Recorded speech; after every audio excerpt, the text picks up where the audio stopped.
Christmas Truce, 1914. On Christmas Eve 1914, on the Western Front, British soldiers heard German troops in the opposite trenches singing carols. They soon joined in with the singing, and both sides shouted Merry Christmas to each other between the trenches.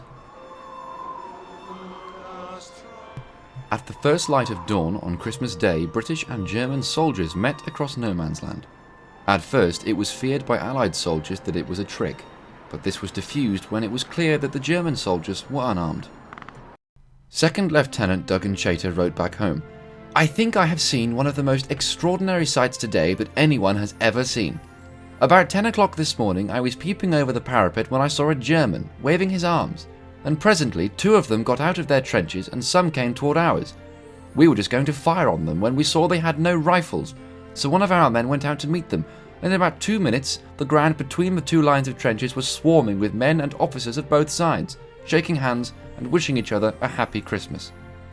The soldiers who had previously been shooting at each other now shook hands, exchanged gifts of cigarettes and chocolate, buried their dead, and even played a game of football.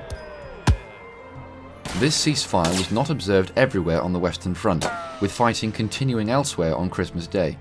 Some officers were unhappy with the truce and worried that it would undermine their soldiers' fighting spirits. The truce came just 5 months after the outbreak of war in Europe, and was one of the last times that the outdated notion of chivalry between enemies would be observed.